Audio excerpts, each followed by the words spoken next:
What is discipline really? And I'm not talking about the discipline some people give to their kids. I'm talking about the self-discipline you need to achieve the goals that you've set in life. Keep on listening. I've got 3 things that I'd like to share. A few years ago, when I was going through a few challenges, a friend of mine suggested that I start running. I just thought, I've got stuff to do. I can't go running out with a bunch of strangers and you just run in a big circle anyway. Like, what else do you do? Just give it a try, he said. The strangers were in all different shapes and sizes and different colors, and I was one of the slower, rounder ones at the time. When running, my first run, and still to this day, I keep asking myself, why do people keep on running? How do they endure this pain that they start to feel over time?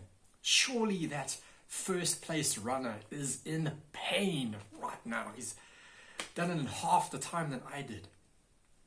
After my races, I would go up to these rather fit looking runners and I'd ask them, what keeps you going when you start to feel that pain? What keeps you moving forward? Because no doubt they are enduring and pushing through any pain that they are feeling. Speaking to them, they introduced me to the idea of endorphins as well, that amazing feeling you get when running after a while or exercising, that runner's high that they get. They actually start to feel better when exercising. Over the next few months, I enjoyed as well as endured the burning of 1/3 of my body weight as I just kept running and running, and I got slimmer and slimmer. And I started to begin to think, well, I want to be a little bit better at this running thing. Surely I can go a little bit faster, I can get a little bit quicker, maybe I won't feel as much pain. Perhaps I can start to eat better food. Perhaps I can breathe right when I'm training, or perhaps I can do different exercises throughout my runs. I can start to work towards this. What does any of this have to do with discipline? We're getting there. Little by little, this running thing impacted my life, and things just started to get better as this one thing that I was committing myself to, that I had devoted myself to. Every Saturday, or as often as I could, I kept going, and I kept doing it again and again and again, and slowly things just started improving. This isn't just a story about getting you to run around the block, although that would be awesome. This is a story about the mindset that I had witnessed and what it taught me about discipline. I found that over time, being present and committing and being consistent is the number one thing. Being consistent in something, being able to do it repeatedly.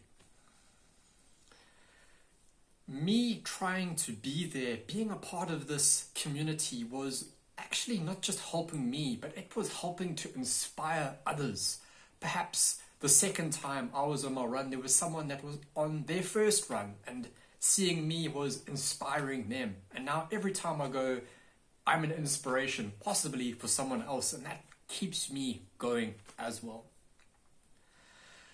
The thing I also found about trying to work through the pain is, well, how do you work through the pain? How do you flip that switch in your mind and not respond to it, where you just really want to relax? How do you instead use that pain, this discomfort that you're feeling, as a signal that perhaps the process is working right, that it's a message to you to indicate that things are working right? How do you persevere through the pain? Well, it's hard to tell someone, oh, just persevere, but it's painful. How do you realistically do this? I believe it's with having a clear vision. Covey, in his book, The 8 Habits, told us that, this line stopped me when I read it the first time, discipline arises when vision joins with commitment. The opposite of discipline and the commitment that inspires sacrifice is indulgence, sacrificing what matters most in life for the pleasure or the thrill of the moment. What I believe Covey was trying to tell us with this here was that only when the vision that we have in our mind is clear and crystal clear enough, and we commit to getting that vision, that discipline can arise out of it. So back to the thing of perseverance. If you find that you are struggling to stick with a thing, that you just cannot persevere, then go back to the vision. That is the third thing, the vision.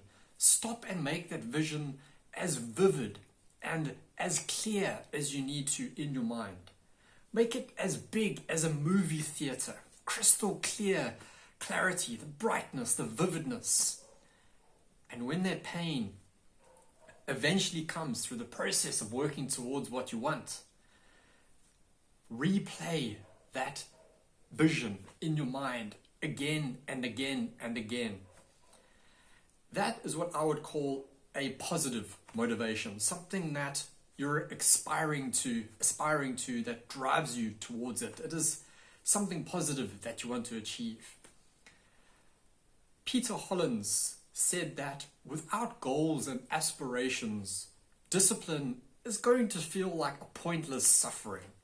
It's basically saying that you need to be working towards something. If you don't know what you're working towards, any pain that you're going through is going to feel pointless.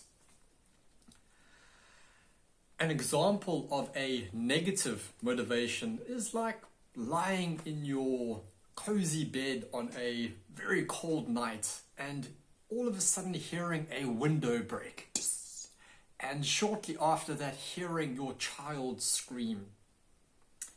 Suddenly what was a warm cozy bed would be a thing of the past, as you'd be flying out that bed like a red hot Superman, investigating what had gone wrong, ready for anything. You wouldn't care about the cold in that moment. That vision that you had just had after hearing that window break, your child scream, will pull you out of that bed. Again, you wouldn't care about the cold. That vision that you had in your mind was so strong that it could allow you to overcome the pain or the discomfort that you would be feeling. It was the possibility of your children in distress that had motivated you, that had moved you. I also like to think of true discipline as a form of possession. And I mean possession on the level of you are being possessed by the very spirit of this idea that you have. Consider this.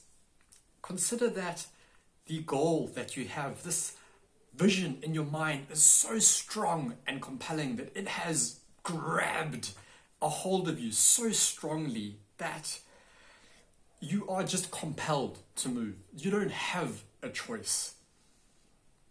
And when that whiny little voice does pop in your head and say, I just want some comfort and I want to relax and rest, it is overridden.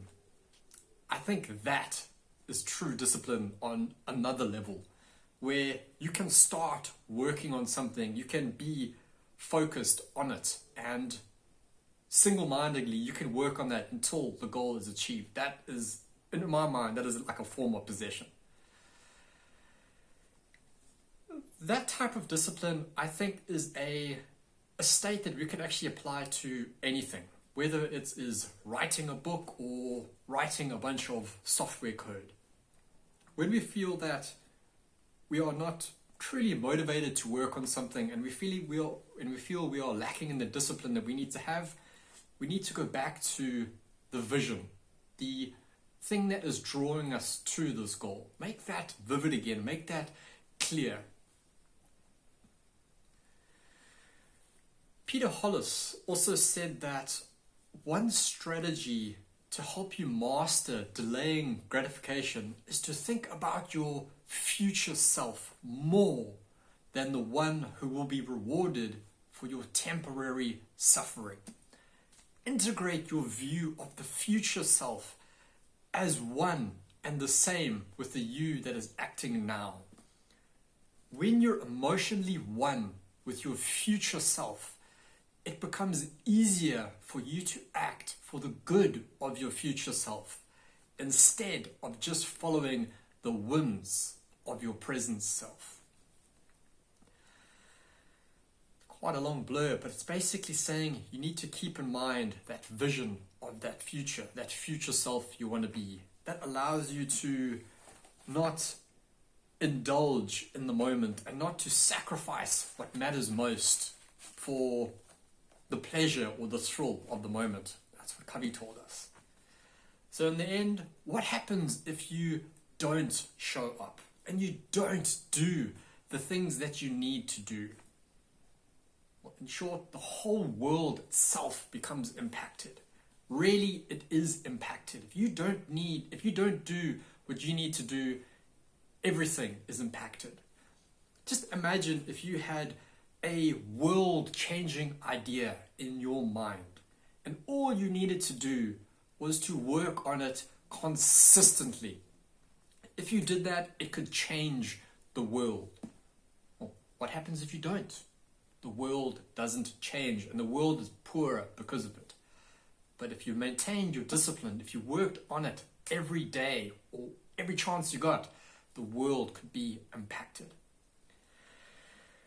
I'd like to end in giving a quote from Seneca, who said, "Most powerful is he who has himself in his power." You too can become powerful with true discipline. Go back to the vision. What is it you want? Till later. Ciao.